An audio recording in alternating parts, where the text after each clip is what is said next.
Ma'am अब ना आपसे एक ऐसा क्वेश्चन पूछूंगा जो जनरली बहुत डिफिकल्ट होता है यूपीएससी वाले बच्चों के लिए। हमें डिसाइड करना कि यार यूपीएससी छोड़ो और कोई और प्लान भी सोचो। मैं अपने इंटरव्यू प्रिपरेशन की बात करके अपने डायरी में पूरे आंसर लिखे हुए थे। मैम हम कैसे प्लान करते हैं इंटरव्यू प्रिपरेशन की, कौन कौन से एरियाज प्रिपेयर करने हैं, कैसे आंसर फाइनलाइज करने हैं, फिर उनको डिलीवर कैसे करना है, आपने कैसे प्लान करी है पूरी इंटरव्यू की प्रिपरेशन?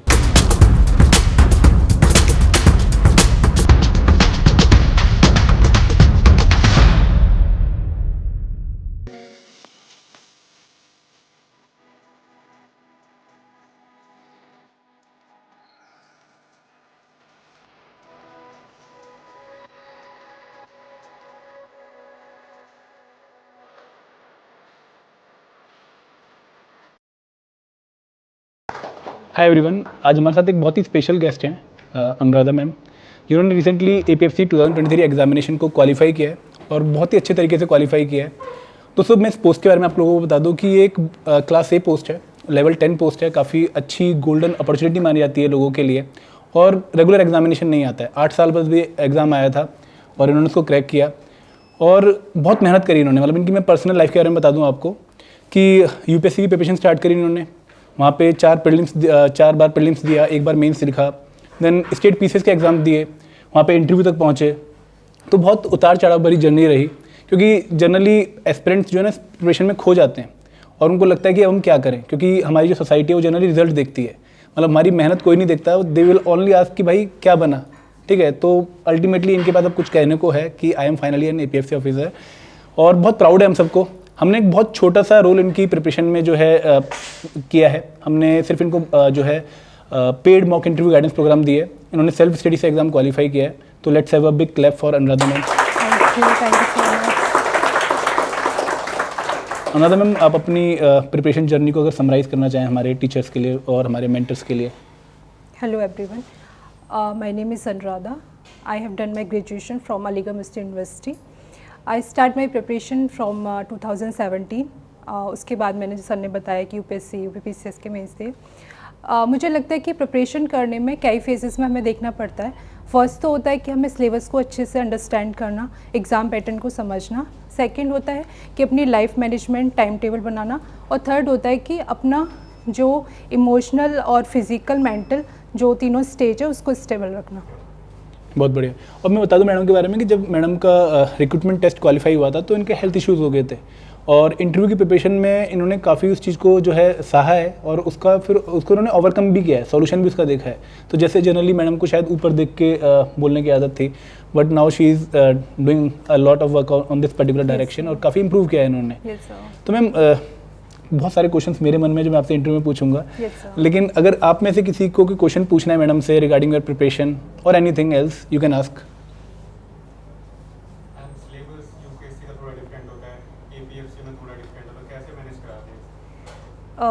सर इसके सिलेबस में apart from CSC syllabus, labour law और अकाउंटिंग और इंडस्ट्रियल रिलेशंस, इसके 3 मेन टॉपिक हैं जो अलग होते हैं।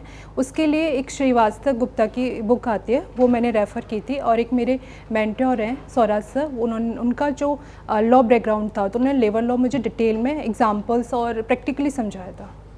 आपने बताया आपने पीसीएस का भी इंटरव्यू दिया है। Yes sir. तो ये कौन सा पीसीएस? State UPPCS. तो आपके डिफरेंस कितना रहा, मतलब दोनों की, इसका इंटरव्यू दिया एपीएफसी का उसका? सर पीसीएस का जो इंटरव्यू था वो था मेरा जैन के फर्स्ट वीक में और इसका था मेरा 12 जून को एपीएफसी का। तो फिर कुछ सवाल कुछ रहा होगा ऊपर नीचे, ये क्वेश्चन पूछे गए? स्टेट स्पेसिफिक क्वेश्चंस थे कि आप वेस्टर्न यूपी से हो तो वहाँ पे इतनी अनएम्प्लॉयमेंट क्यों है जबकि इतने सारे इंजीनियर्स कॉलेज हैं। तो ये क्वेश्चंस थे स्टेट स्पेसिफिक। तो बस नेशनल लेवल पे जो यूपीएससी का इंटरव्यू होता है, हाँ सर उसी की बात कर रही हूँ मैं। ये क्वेश्चंस थे, इसके अलावा बहुत सारे मेरे सोशियोलॉजी बैकग्राउंड था, मेरी पीजी है सोशियोलॉजी में, वहाँ से क्वेश्चंस थे। इसके अलावा मेरी हॉबीज़ जरदोज़ी, एम्ब्रॉयडरी, अंडर प्रिविलेज एजुकेशन था कि व्हाट इज़ अंडर प्रिविलेज होता है, राइट टू एजुकेशन। फिर इससे रिलेटेड जो सुप्रीम कोर्ट का टीएमपाई जजमेंट है उसमें कितने परसेंट है, 25% है।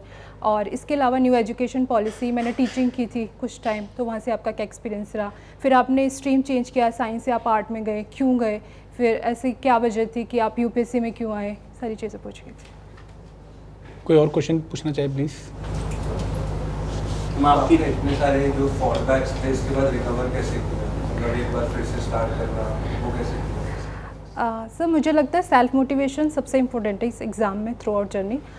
उसके लिए आप खुद से ला सकते हैं, अपने पेरेंट्स से ला सकते हैं। मेरे साथ मेडिकल इशू बहुत ज़्यादा थे, मैं बेड रेस्ट पर थी पिछले 2 साल से, मैंने लेट के पढ़ाई की थी। तो मुझे लगता है कि एक अपना गोल डिसाइड करो लाइफ का, वर्क ऑन दिस, जो भी आपका गोल है वर्क हार्ड करो, और उसमें एक चीज़ पहले सोच लो, समझ लो, उसके बाद करो। मुझे ये बोलना चाहूँगी, डायरेक्ट करना ही नहीं चाहिए, और पूरा plan wise step by step करो, क्योंकि आप हर दिन आप एक स्टेप चढ़ते हो तो फाइनली आप गोल तक पहुँच जाते हैं। सर मेरा भी मतलब वो रियलाइजेशन था कि आपकी इतनी लंबी जर्नी और यूपीएससी का एंड ऑफ लाइबिलिटी बन जाता है जब 1 साल 2 साल 3 साल निकलते Yes, हैं। आप यूपीएससी में दे रहे थे, स्टेट पीसीएस दे रहे थे, तो मतलब मेरा भी ये था कि आपको कभी लगा कि गिव अप करने वाला, कि जैसे आप छोड़ देती हूँ, नहीं चलती, कुछ और कर लेती? सर मुझे ऐसा कभी नहीं लगा। मेरे फादर का बहुत ज़्यादा इमोशनल सपोर्ट था, और during my interview phase I lost my father, और उनका सपना था कि मैं कुछ करूं, तो वो मेरे लिए इमोशनली काफ़ी स्ट्रॉन्ग पॉइंट मैंने बनाया उस चीज़ को। Great ma'am, great.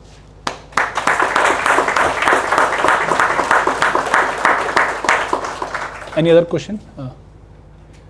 मैम ना नॉलेज का भंडार है, आप अगर चाहो तो अपनी कोई भी क्वेरी इनसे पूछ सकते हो। मतलब हम्बल हो रहे हैं बट इनको बहुत कुछ पता है, तो प्लीज़ अगर कोई पूछना चाहे तो पूछ सकता है।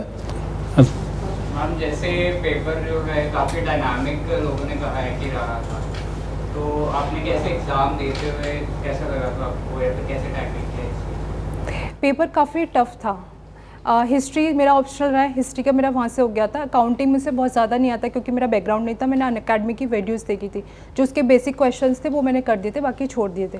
मैथ्स मेरा बैकग्राउंड रहा है क्योंकि मेरी फिजिक्स ऑनर्स थी, तो साइंस का और मैथ्स का वहाँ से हो गया था। पॉलिटी में मुझे पर्सनली इंटरेस्ट है, वहाँ से हो गया था। और इंग्लिश का पोर्शन आता है 20 क्वेश्चन, वो न्यूज़पेपर से कवर हो जाता है, जो वोकैब वगैरह आता है। मतलब अगर सारा पेपर में देखूँ तो इंग्लिश ही मुझे ईजी लगा था, बाकी सारा टफ था। और बाकी अपार्ट फ्रॉम दिस क्वेश्चंस जो थे, जो PYQ थे, 2-4 क्वेश्चन वहाँ से भी आए थे। और मैंने बताया लेबर लॉ जो था वो मुझे प्रैक्टिकली समझ आ गया था।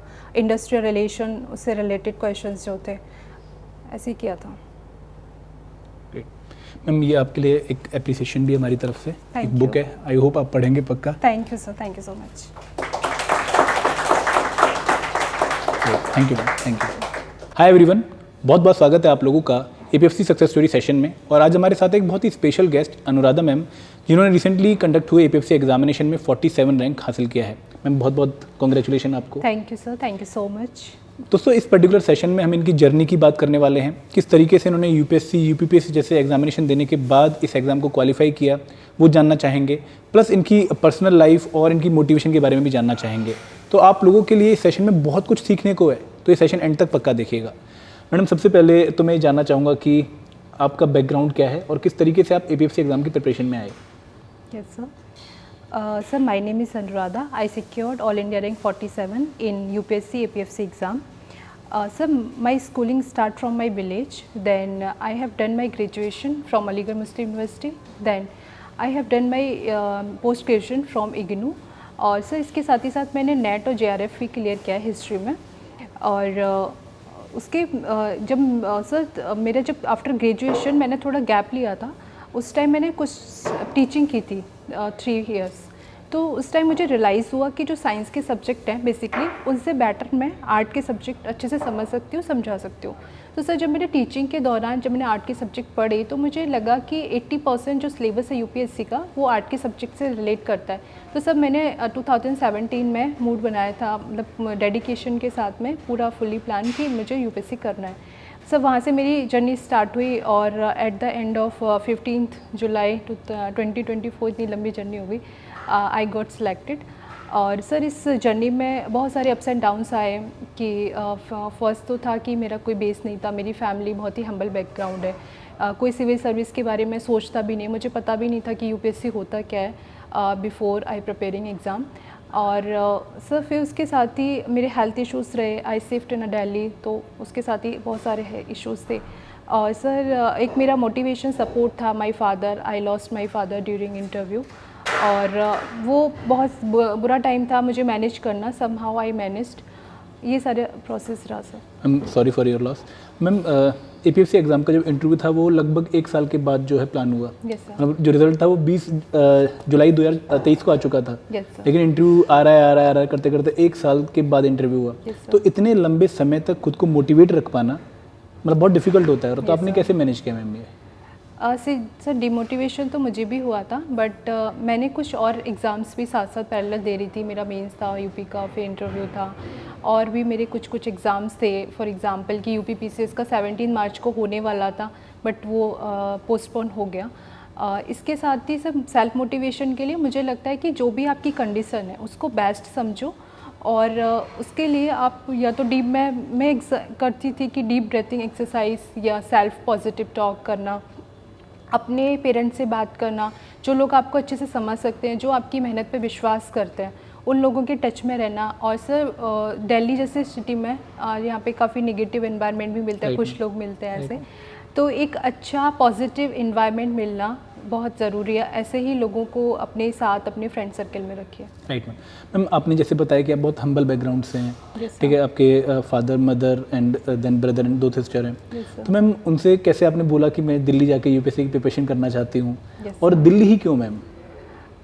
सर मेरी एएमयू से एजुकेशन हुई थी अलीगढ़ में, तो वहाँ पे ऐसा कुछ भी कोचिंग इंस्टीट्यूट या कुछ भी था नहीं, कोई इन्वायरमेंट नहीं था, कुछ पता नहीं था।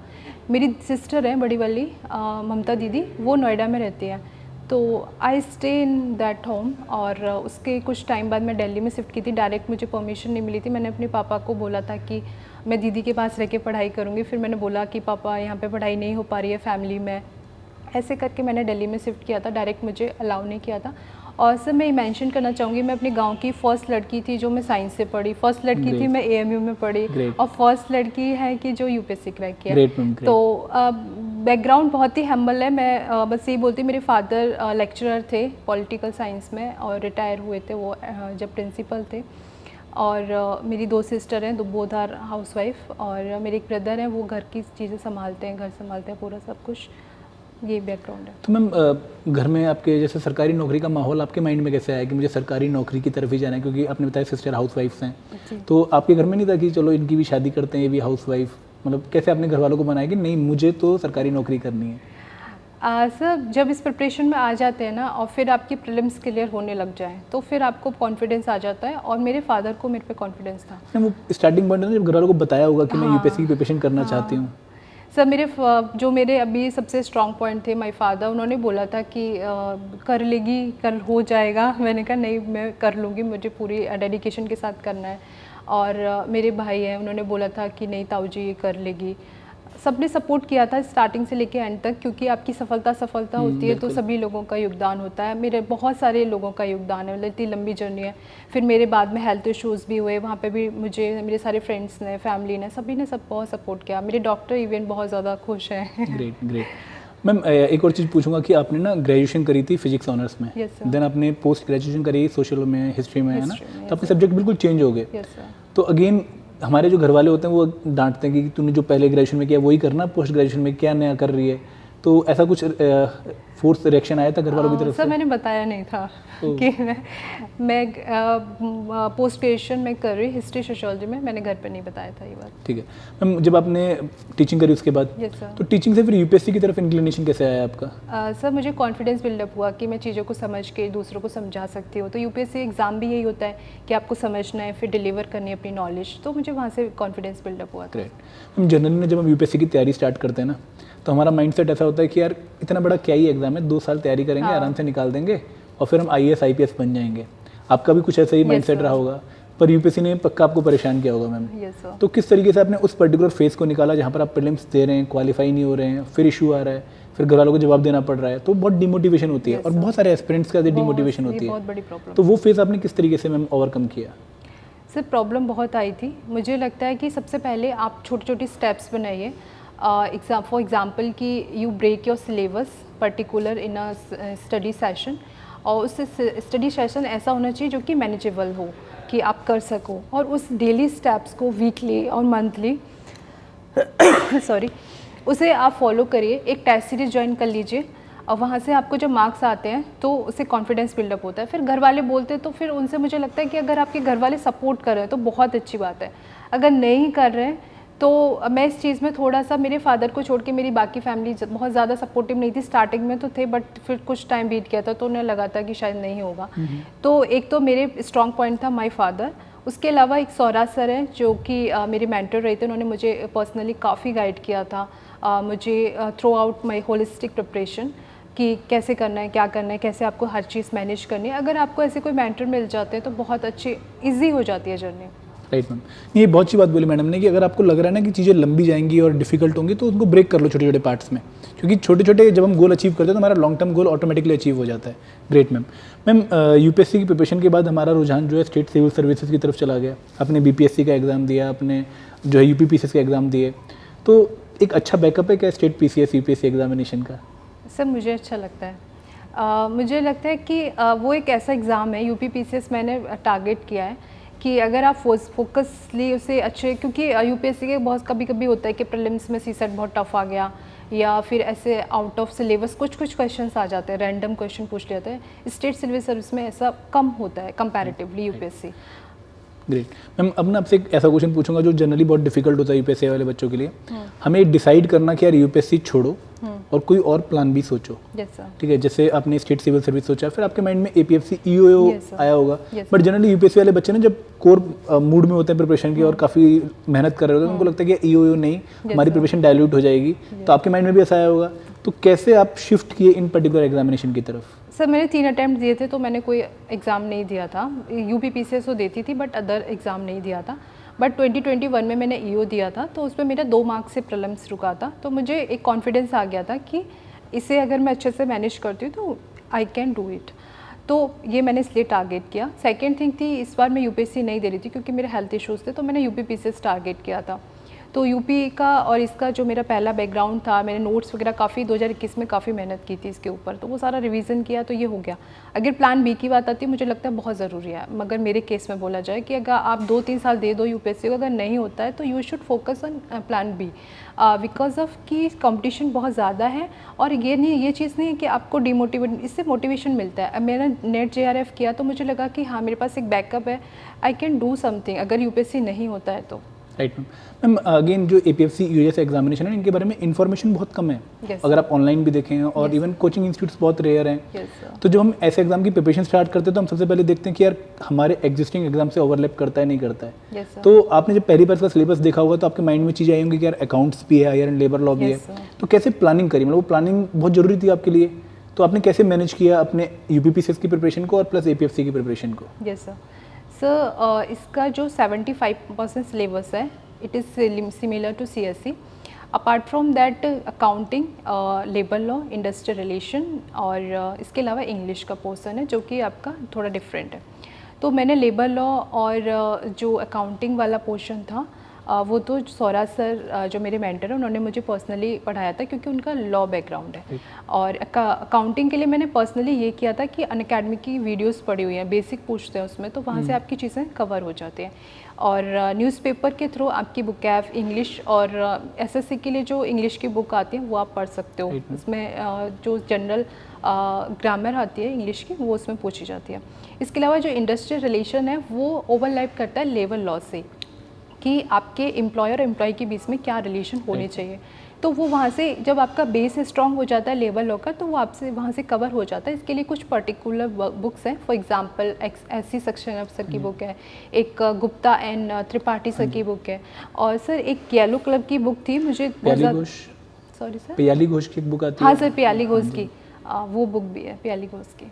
और सर इसके अलावा अगर मैं करंट अफेयर का भी इसमें काफ़ी क्वेश्चंस थे, तो मैं जो ओनली आईएएस है उसकी डेली वीडियो सुनती थी, और इसके अलावा विज़न की जो मंथली मैगजीन है उसको फॉलो करती थी। Great ma'am. एक और चीज़ मैं पूछूंगा कि ये एग्जामिनेशन रेगुलर नहीं है। Yes, sir. मतलब एपीएफसी एग्जामिनेशन 2023 में 8 साल बाद आया था। Yes, sir. और ईओ एग्जामिनेशन अगेन 2-3 साल में एक बार होता है। Yes, sir. तो जो एग्जाम रेगुलर नहीं होते ना, उनका ट्रेंड हमें नहीं पता होता। Yes, sir. मतलब जनरली हम 2015 पेपर देखते हैं, वहाँ पे फैक्चुअल क्वेश्चन दिख रहे होते हैं, लेकिन इस बार 23 में बहुत डिफिकल्ट पेपर आया था। Yes, sir. ईओ का भी और एपीएफसी का भी। Yes, sir. तो मैम जब हमें ट्रेंड नहीं पता होते और हमें एकदम पेपर में आके पता लगता है कि यार पेपर डिफिकल्ट हो गया, तो फिर कैसे मैनेज करते हैं अपने आप को? मतलब you are the perfect one to tell about this particular question. Sir paper tough होता है तो उसमें एक चीज़ रहती है कि आप दिमाग लगा के क्वेश्चन करते हो। इजी में क्या होता है, सिली मिस्टेक बहुत होती है, हम बहुत ज़्यादा सोचते हैं पेपर इजी है फटाफट करते हैं क्योंकि कट ऑफ इसकी हाई जाएगी। ये पेपर मैंने देखा था, मेरे पोर्शन में सबसे पहले इंग्लिश का था, फिर था हिस्ट्री मेरा ऑप्शनल रहा है और मेरा नेट जेआरएफ भी है, तो मतलब मुझे लगा कि इसके लेवल काफ़ी हाई है। तो वहाँ से मेरा बन गया था कि इसकी कट ऑफ कम ही जाएगी, लेकिन पेपर बहुत टफ है। पॉलिटी के क्वेश्चंस भी थे, कॉन्सेप्चुअल थे, और इसमें पॉपुलेशन के, ग्लोबलाइजेशन के क्वेश्चंस थे। तो वो जो क्वेश्चंस आ रहे थे उनमें सोचना पड़ रहा था, टाइम कम पड़ रहा था। सर मेन प्रॉब्लम ये हुई थी। सर आपने EOA दोनों दिया था, APFC और EOA? सर नहीं, मैंने APFC दिया था। ठीक है, उसी कोई कारण कि आपने EOA नहीं दिया? सर उसमें ना एक फॉर्म फिल करना होता है फीमेल के लिए, रजिस्ट्रेशन फ़ी नहीं लगती है। अच्छा। तो सर मैं फिल कर रही थी उस टाइम पे, वो EO टिक नहीं हो पाया, APFC हो गया, क्योंकि उसमें फ़ी कट नहीं होती, तो पता नहीं चला था। राइट मैम, एक और बात की, इसकी नोटिफिकेशन फरवरी में आई थी। Yes sir. और एग्जाम डेट अनाउंस नहीं होती हैं इन पर्टिकुलर Yes, एग्जाम्स sir. की, और हम जनरली कैलेंडर देखते हैं UPSC का कि रिक्रूटमेंट टेस्ट की डेट्स कहाँ पर हैं। तो यहाँ पर हमारे पास अगेन कोई एग्जाम डेट नहीं होती है, तो टारगेट नहीं बन पाता कि कब तक हम प्रिपरेशन करें। और फिर UPSC ने एकदम 2 जुलाई की डेट फेंक दी सबके सामने, Yes, sir. वो भी जस्ट 1.5 महीने पहले एग्जाम से। तो उस टाइम पर बहुत डिफिकल्ट रहा होगा मैनेज करना आपके लिए। Yes sir. तो कैसे आपने अपनी प्रिपरेशन प्लान करी फिर for the end moment? Sir मेरा बेस 2021 का बन गया था, जब मैंने EO का एग्ज़ाम दिया था, वो मैंने पढ़ा था। इसके अलावा मैंने सारे PYQ UPSC के जितने हुए थे प्रीलिम्स के, वो मैंने किए थे, EO के जितने थे वो मैंने किए थे। इसके अलावा जो मेरा कोर बेसिक इसमें एक चीज़ इसमें अच्छी हुई थी कि क्वेश्चंस मोस्टली बेसिक से पूछे गए थे, कोर एरिया से, Right. जो मैंने अच्छे से प्रिपेयर किया था। मैम रिक्रूटमेंट टेस्ट की हमने बात करी, मैम इंटरव्यू का एक्सपीरियंस कैसा रहा आपका? सर इंटरव्यू मेरा बहुत ही अच्छा हुआ था। कुछ क्वेश्चंस थे जिसमें मैं सेटिस्फाई नहीं थी, कि फॉर एग्जांपल कि उन्होंने लास्ट में क्वेश्चन पूछा था कि अनुराधा, मान लिया हमने आप APFC बन गए और कुछ एम्प्लॉयर्स हैं जो आपके अंडर नहीं आना चाह रहे हैं और बोलते हैं कि हाँ तो चलता है सिस्टम है, व्हाट विल यू डू? तो मैंने सर बोला, मैं कहा सर लड़ाई लंबी है तो फिर इसका सोल्यूशन भी लंबा ही होगा। और तो उन्होंने कहा नहीं, आपके पास इतना टाइम नहीं, आप फटाफट बताइए कि आप करोगे क्या। तो मैंने बोला सर मैं डॉक्यूमेंटेशन करूँगी, नोटिस दूँगी, you have no time to this, ये आपके सीनियर कर चुके हैं। तो फिर मैंने बोला कि मैं कहा sir I will take a legal action under section 7A and 14B। तो मुझे लास्ट में ये लगा, ये वाला क्वेश्चन मैंने बहुत अच्छे से प्रिपेयर किया था डायरी में, फेज वाइज मैनर में, तो मुझे उस टाइम पे बहुत अच्छे से याद नहीं आ रहा था कि मैं रिकॉल करके उनसे कहूँ कि sir may I take some time, और फिर उसके बाद में मैं रिप्लाई करूँ। तो मैंने फटाफट कर दिया था, तो मुझे थोड़ा सा इसमें अनसेटिस्फाई थी। बाकी क्वेश्चंस वो ऐसे पूछ रहे थे कि साथ के साथ बता भी रहे थे कि you are right, you are rich, ऐसे करके बोल रहे थे वो कि आप सही डायरेक्शन में जा रहे हो। राइट मैम, आपने इंटरव्यू प्रिपरेशन की बात करके आपने डायरी में पूरे आंसर लिखे हुए थे। Yes sir. मैम हम कैसे प्लान करते हैं इंटरव्यू प्रिपरेशन की, कौन कौन से एरियाज प्रिपेयर करने हैं, कैसे आंसर फाइनलाइज करने हैं, फिर उनको डिलीवर कैसे करना है, आपने कैसे प्लान करी है पूरी इंटरव्यू की प्रिपरेशन? सर इंटरव्यू की preparation you should focus on डैफ।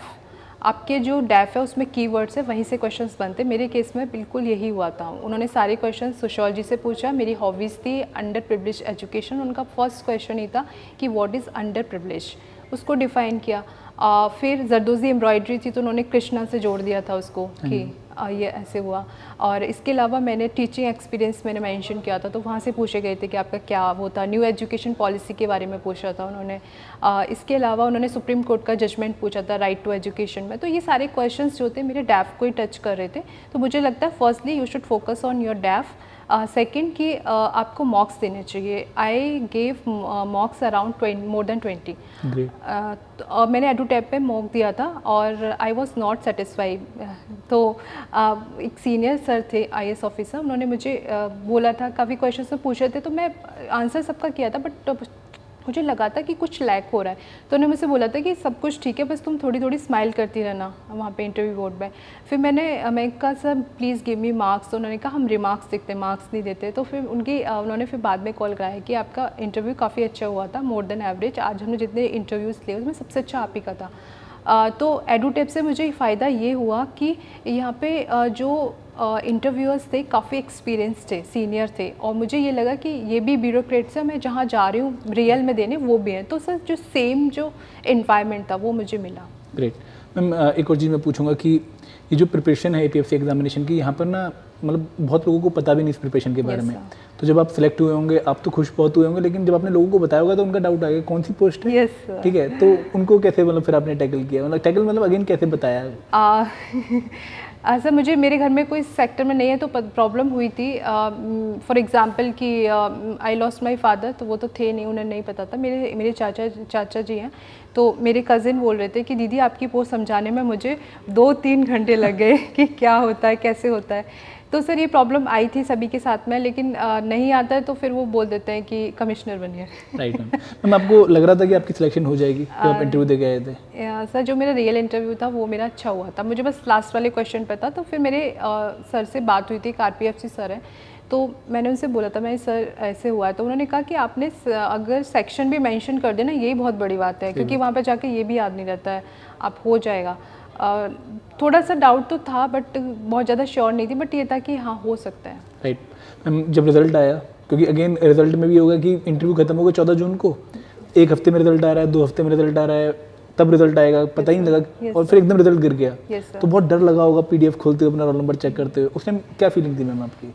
Sir मैंने नहीं चेक किया था, मेरे जो मेंटर सर हैं मैंने उनसे चेक कराया था। मुझे लग रहा था मैं अगर मेरा नहीं हुआ तो मैं पता नहीं क्या करूँगी, क्योंकि सर ये फेज़ मेरी लाइफ का मुझे लगता है सबसे वास्ट फेज़ से मैं गुजरी हूँ पिछले 3-4 महीनों से, क्योंकि मेरे फाइनल सिलेक्शन कई जगह रुके हैं। मैंने टीचिंग्स के भी एग्ज़ाम्स दिए थे, वहाँ भी मेरा फाइनल रुका था। इसकी UPPCS मेरा फाइनल रुका, फिर ये था, फिर मेरा जो इमोशनल और जो मेरा मेंटल फाइनेंशियल जो मेरा सपोर्ट था वो मुझसे चला गया 14 मार्च को। तो मैं ये नहीं था कि मैं प्रिपरेशन छोड़ देती अगर नहीं होता, लेकिन जो सिचुएशन है वो काफ़ी वर्स्ट हो जाती है। तो मैम रिजल्ट देख के सबसे पहले किसको बताया कि मैं सिलेक्ट हो गई? मैंने किसी को नहीं बताया, मैं रोती रही थी। रोते रहे? अच्छा, you are missing your father I think. तो मैम मतलब जब घर वालों को बताया तो सेटिस्फाइड होंगे सब? Yes sir. मम्मा का reaction then I called my mother. मम्मा बहुत खुश थी वो, बस पापा को मिस कर रही थी। Right ma'am. अगेन देखो, मैं आपसे चाहूँगा कि आप हमारे एस्पिरेंट्स को गाइड करें जी कि किस तरीके से ऐसे एग्जाम्स को, जो कि जनरली एक रूल बुक के हिसाब से नहीं चलते, जो कि कभी भी आ सकते हैं, यस सर, वो हमें प्रिपेयर करने चाहिए और पक्का प्रिपेयर करने चाहिए, क्योंकि कहीं ना कहीं वो हमारे जो वर्स्ट फेस ऑफ लाइफ है उसको गुड फेस बना देते हैं। तो आप क्या गाइड करेंगे हमारे एस्पिरेंट्स को मैम? सब मैं यही कहना चाहूँगी कि बी कंसिस्टेंट। इसके अलावा जो भी सिलेबस है उसको अच्छे से समझें, एग्ज़ाम पैटर्न को समझें, एग्ज़ाम की डिमांड को समझें, और जो सिलेबस है उसे ब्रेक डाउन करें सेक्शन वाइज, डेली का स्टडी प्लान करें, फेज़ वाइज मैनर में करें। इसके अलावा स्टे हैप्पी, स्टे हेल्दी और डू हार्ड वर्क, क्योंकि जब आप हार्ड वर्क करते हो तभी स्मार्ट वर्क आता है। उसी का कंक्लूज़न है वो करें। एक पॉजिटिव एनवायरनमेंट रखें और never loss site of your dreams. Great. हमने बहुत अच्छी बात बोली। देखो, आप देख रहे हो इनकी जर्नी स्मूथ नहीं रही है, बहुत मेहनत करी इन्होंने अपनी प्रिपरेशन जर्नी में, लेकिन इनकी मेहनत इतनी अच्छी थी कि जब इनको अपॉर्चुनिटी मिली तो वो क्लिक कर गई। एंड दोस्तों, आपको भी कुछ ऐसी ही मेहनत करनी पड़ेगी अगर आपने APFC ऐसे एग्जाम को क्वालिफाई करना है। This is all from my side. Thank you very much. जय हिंद, जय भारत।